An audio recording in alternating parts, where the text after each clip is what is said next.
À la une de l'actualité, après avoir nié pendant plus de 3 ans, la mère jugée pour un double infanticide a avoué aujourd'hui, au 3e jour du procès aux assises de Lyon. Ses 2 filles avaient été retrouvées mortes dans l'appartement familial de la caserne de Limonest. Le verdict doit être rendu demain. Une nouvelle brigade spécialisée de terrain va être créée pour le secteur Guillotière-Pardieu le mois prochain. Elle sera opérationnelle dès le mois de février et composée de 31 policiers expérimentés qui auront pour mission de sécuriser et de lutter contre la délinquance. Les bouteilles en plastique interdites des stades au plus tard le 1er juillet prochain. Des mesures ont été annoncées aujourd'hui suite aux incidents lors du match entre l'OL et l'OM. Les matchs seront également systématiquement interrompus définitivement si un joueur ou l'arbitre est blessé par un projectile.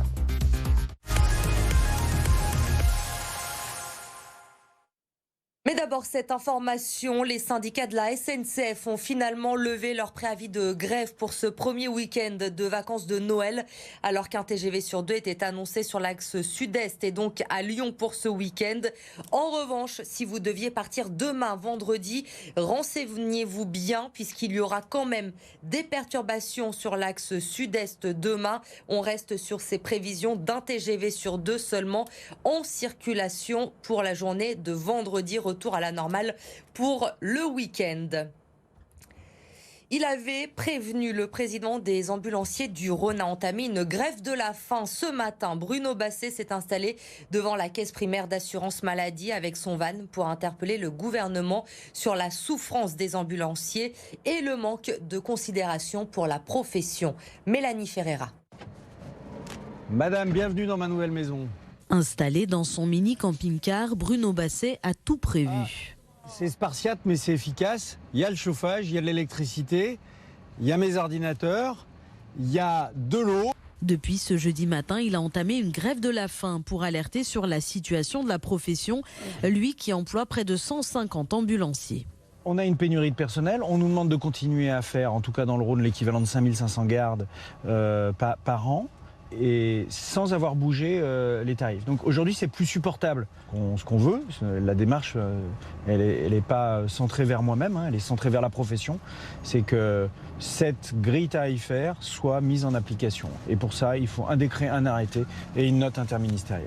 Et tant que ça ne sera pas fait, il prévoit de rester sur place jour et nuit. La seule limite que j'ai fixée, c'est ma limite physiologique. Quand physiquement, je ne serai plus capable de rester dans le camion. Le relais sera pris par un de mes autres confrères dirigeants de sociétés de transport sanitaire. Depuis ce matin, il reçoit de nombreux messages de soutien de collègues du secteur de la santé. Le chef d'entreprise attend aussi la visite de plusieurs députés. C'est moi qui ai provoqué cet accident. Après avoir nié les faits pendant plus de 3 ans, Jamila El Roufi, jugée depuis mardi pour double infanticide, a enfin avoué aujourd'hui. En juin 2018, ses 2 filles avaient été retrouvées mortes dans l'appartement familial situé dans la caserne de Limonest. Elle a expliqué les avoir étouffées avec un coussin pendant leur sieste pour que, je cite, qu'elles partent paisiblement. Je ne suis pas un monstre, même si je viens d'avouer un acte inimaginable. C'est ce qu'elle a dit aujourd'hui devant la cour d'assises de Lyon. Elle conteste en revanche avoir prémédité les meurtres. Le verdict doit être rendu demain. Écoutez l'avocat de la défense, maître Alexandre Plantevin, au micro de Lauriane Pellaou. Cet aveu, c'est un soulagement pour elle, parce que je crois qu'elle s'est libérée d'une chape qui l'engonçait depuis des années. Et puis c'est un soulagement pour tout le monde. Donc pour nous, pour la Cour, et oui, j'imagine aussi pour M. Bourrinet. Donc je crois que c'est des mots, alors il va sans doute y avoir un processus pour digérer tout ça. Il y a beaucoup de temps encore qui va être nécessaire, et pour lui et pour elle. Mais je crois que c'était important que ces mots soient là aujourd'hui et que chacun les entende. Dans l'actualité également ce soir, le préfet lance son plan d'action pour la Guillotière. Depuis quelques semaines, 30 CRS ont été déployés autour de la place Gabriel-Péri pour ramener le calme. Une solution qui était temporaire. Amélie Duchamp, pour agir sur le long terme, le préfet a finalement décidé de créer une brigade spécialisée de terrain. Exactement. Alors une BST sera créée en janvier et pleinement opérationnelle au début du mois de février. Alors les BST, ce sont un petit peu les nouvelles polices de proximité, mais en version plus musclée.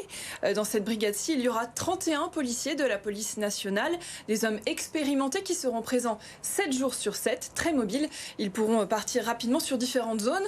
Alors leur mission, ce sera la sécurisation de la voie publique, la dissuasion et la lutte contre la délinquance. Ils devront pour cela connaître parfaitement le terrain, ses acteurs et les différents types de criminalité que l'on retrouve dans le secteur du trafic de cigarettes au vol ou au recel.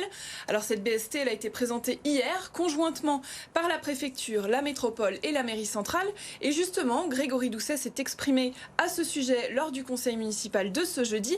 Écoutez-le, il se félicite de la création de cette brigade. La mobilisation d'une trentaine de CRS pendant quelques semaines, que vous avez vous-même observé, en avait été la première manifestation. Donc, bien évidemment, on le savait, il y avait besoin d'une présence policière renforcée sur cette place. Et je me réjouis que les autorités préfectorales aient entendu ma demande.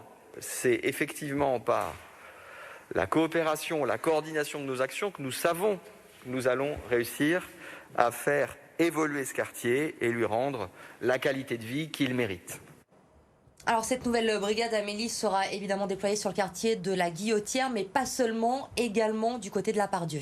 Oui, la Part-Dieu a été inclus dans la zone parce qu'il existe un phénomène de bascule de la délinquance entre les deux zones. Alors selon Nelson Bouard, le directeur départemental de la sécurité publique, lorsque la Guillotière est sécurisée, il y a un report immédiat de la délinquance à la Part-Dieu et vice-versa. Visiblement, les malfrats circulent facilement d'une zone à l'autre.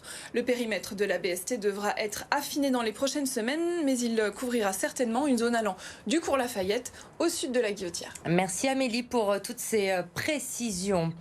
On poursuit avec une nouvelle passe d'armes aujourd'hui entre la majorité et l'opposition lors du conseil municipal de la ville de Lyon. En cause, cette fois, la fête des Lumières jugée trop terne par Yann Cucherat, l'ancien adjoint aux grands événements. Il s'en est pris notamment à l'œuvre projetée sur la place des terreaux, le lapin dans la lune. Écoutez-le, suivi de la réponse de Grégory Doucet. Nous nous sommes étonnés de l'œuvre présentée place des terreaux. À chacun son art. Mais ce conte aztèque, le lapin dans la lune, nous a déroutés. Comme nous a étonné ce choix d'un sacrifice viandard en diable de la part d'une majorité verte, habituellement allergique à l'idée même de viande morte et à consommer. Je regrette, Monsieur Cucherat, que vous ayez vu dans Le Lapin dans la Lune simplement un exemple de vidéo de marmiton.com de préparation du pâté croûte, mais moi, c'est pas du tout ce que j'y ai vu. Et je pense que les 180 000 personnes qui y passaient chaque soir ont vu autre chose. Et je pense que beaucoup, notamment des plus jeunes, étaient ravis de pouvoir découvrir un conte aztèque, même si ce dernier, effectivement, se termine par le sacrifice du lapin dans le feu de bois. C'est comme ça. On va pas refaire la cosmogonie aztèque.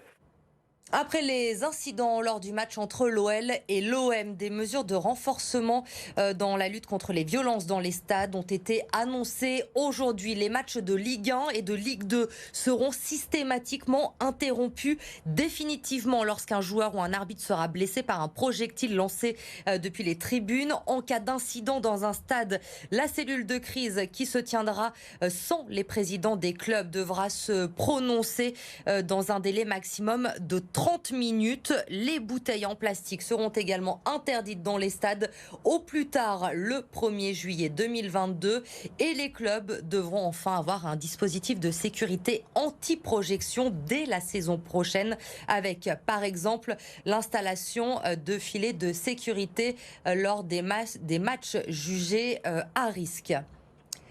L'Olympique lyonnais qui fait ses débuts en Coupe de France demain soir, 32e de finale au programme pour les Lyonnais avec un déplacement en région parisienne pour affronter le Paris FC, club de Ligue 2. Un déplacement qui a tout du piège pour des Lyonnais qui ne sont pas au mieux en ce moment et qui doivent absolument gagner demain pour se rassurer avant la réception de Metz mercredi prochain en Ligue 1. Écoutez Peter Bosch au micro d'Edouard G. Pas un match facile, pas du tout. Ils ont gagné leurs derniers 5 matchs. Ils sont 4e en Ligue 2. Donc c'est une bonne équipe, absolument. Bien sûr c'est dangereux parce qu'il y a toujours des gens qui disent, comme là, vous êtes favori et des trucs comme ça. Je m'en fous, favori, pas favori. Pour gagner ce match, on a besoin d'une équipe qui fait des choses ensemble, la concentration à 100%. Sinon, ça sera très très difficile.